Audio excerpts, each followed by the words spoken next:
नमस्कार बच्चों।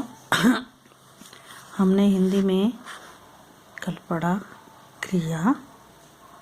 I hope आपको वो समझ आ गया होगा।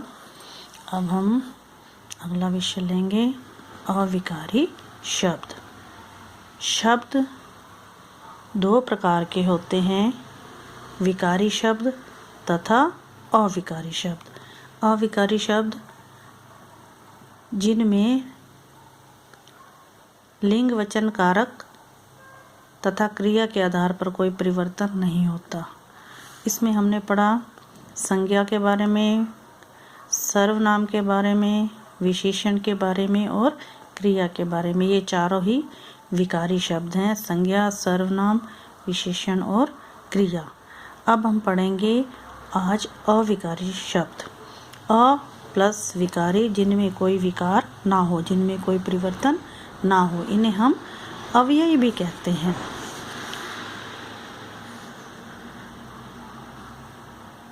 ये सदा एक जैसे ही रहते हैं। इनमें लिंग वचन काल पुरुष आदि के कारण कोई परिवर्तन नहीं होता, जैसे और, क्योंकि, वह, तथा, के साथ, प्रतिदिन आदि।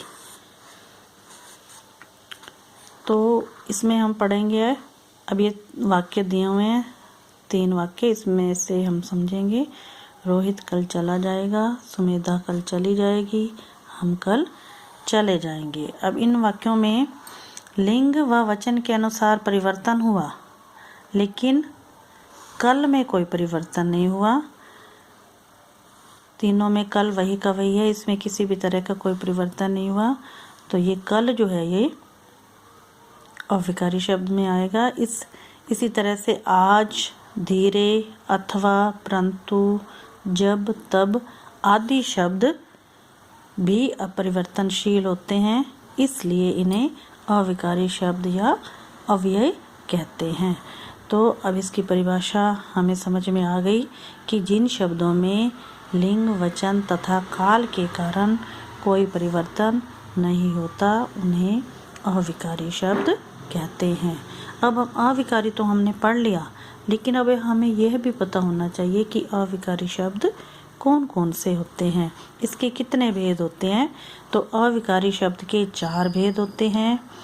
नंबर 1 क्रिया विशेषण, नंबर 2 संबंध बोधक, नंबर 3 समुच्चय बोधक और नंबर 4 विस्मयादि बोधक। तो अब हम सबसे पहले क्रिया विशेषण के बारे में पढ़ेंगे।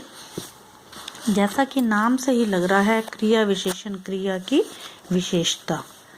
तो अब हम इसमें समझेंगे। खरगोश उछलता कूदता हुआ चल रहा था और कछुआ बेचारा धीरे धीरे चल रहा था। दोनों की चाल देखकर हाथी धीरे से मुस्कुरा दिया। हाथी के मुस्कुराने पर कछुए को बहुत गुस्सा आ गया। उसे लगा कि हाथी उसका मजाक उड़ा रहा है। अब हम इसमें देखेंगे, इसमें कुछ प्रश्न हम अपने आप बनाकर देखेंगे।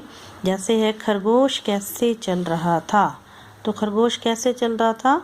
उछलता कूदता हुआ। कछुए की चाल कैसी थी? धीरे धीरे। हाथी कैसे मुस्कुराया? धीरे से। कछुए को कितना गुस्सा आया? बहुत। तो इसमें हमने यह देखा कि प्रत्येक उत्तर में किसी न किसी क्रिया की विशेषता दिखाई जा रही है, बताई जा रही है। ये क्रिया की विशेषता बताने वाले शब्द ही क्रिया विशेषण कहलाते हैं। जैसे उसकी चाल की विशेषता, कछुए की चाल की विशेषता पता चल रही है, खरगोश की चाल की, हाथी कैसे मुस्कुराया इसका पता चल रहा है, और कछुए को कितना गुस्सा आया, तो इसके बारे में पता चल रहा है। तो जो अव्यय शब्द क्रिया की विशेषता बताते हैं, उन्हें क्रिया विशेषण कहते हैं। जैसे अंदर, बाहर, वहाँ, उधर, अभी, सदा, दोपहर, सचमुच, अचानक, ठीक, कम, बिल्कुल, पर्याप्त आदि। अब अंदर, बाहर, वहाँ, उधर, इसमें हमें स्थान के बारे में पता चल रहा है। अभी, सदा, दोपहर, इसमें समय के बारे में पता चल रहा है। सचमुच, अचानक, ठीक, इसमें ढंग के बारे में या रीति के बारे में या तरीके के बारे में पता चल रहा है। कम, बिल्कुल, पर्याप्त, इसमें हमें मात्रा के बारे में पता चल रहा है। इसमें कुछ और वाक्य देखेंगे, जैसे क्रिकेट टीम ने बहुत अच्छा खेला। तो क्रिया की विशेषता बताने वाले शब्द जो है वो क्रिया विशेषण कहलाते हैं।